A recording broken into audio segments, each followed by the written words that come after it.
everyone, so today I'm going to do a foundation review, and this is a review of the Maybelline Dream Liquid Mousse foundation that I've been trying out. I bought this a while ago, but I didn't get to the review, so I thought I might do a review right here.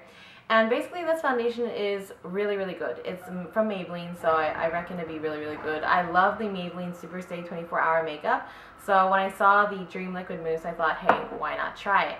So this is a really cool packaging. First of all, I'll talk about packaging, texture, and then I'll apply it in the video so you can see exactly what it looks like on my skin, and then my overall thoughts. So the packaging of this bottle is really cool because it's a twist cap, so there's no extra cap. You don't have to lose your cap and things like that. So what you do is there is a sort of twisty thing, and you kind of twist back and forth to open the foundation, and I think that's really good because, you know, I hate foundations actually in bottles because you pour out too much.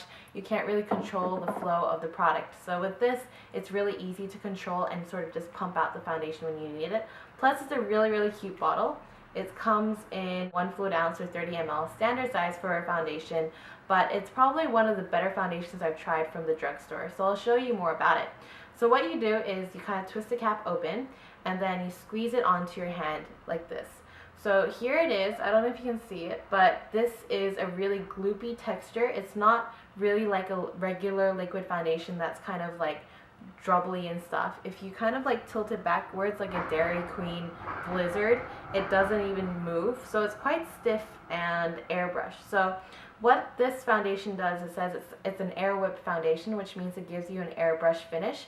But overall, I find that it really actually does give me an airbrush finish because when you put it on your skin, and I'm using it right now, you can see how flawless and nice it looks, and it is like a dream texture. It's such a nice creamy texture you can work into your skin. It's not too thick, it's not too thin. It's actually probably one of the most perfect textures from a liquid foundation, and you can see it's quite full coverage as well. So I really do like it. The best way to apply this foundation is actually with a foundation paddle brush. If you want even more coverage though, you can also use a sponge. So sponges, make sure they're clean and make sure that, you know, you kind of wet the sponge a little bit first if you don't want to absorb too much of the foundation, and then you kind of squeeze it, put a little bit on your sponge, and then apply that to the rest of your face. Apply it evenly. Don't forget your eyelids because sometimes the tones of your eyelids are different from the rest of your face, so make sure you cover that too. And you can see that it's a really nice flawless finish. In the video though coming up, I have used a foundation brush, and that's what I normally use for foundation anyway because I don't like wasting my sponges. I don't like cleaning the sponges because they take forever. Unless you have that Daiso sponge cleaner, that is like amazing. It's like a foundation melter. I did a review on it, so if you want to check out the review, go to my videos to see. I don't really use sponges because, I don't know, they're inconvenient. I have to wash them all the time. With brushes, you kind of wash them once a week, but you kind of spot clean them as well, so they're easier.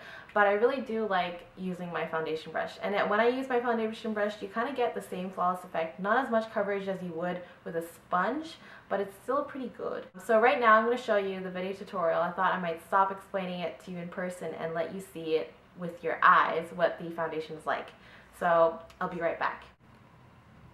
So this color is in nude, which is a really good color for people that are NC30, as I am.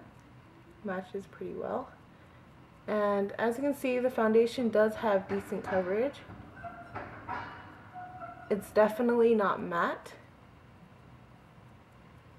but it covers really nicely on the skin.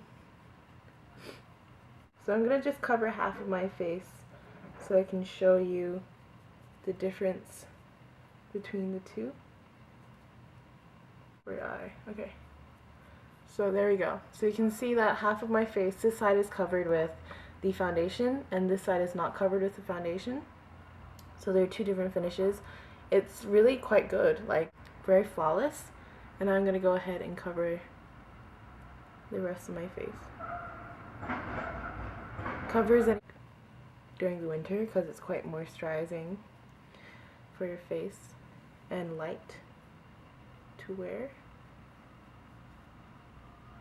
Of this, you know, is quite good coverage and pretty decent for a drugstore foundation. I'm gonna add some concealer. So this is a MAC Studio finish,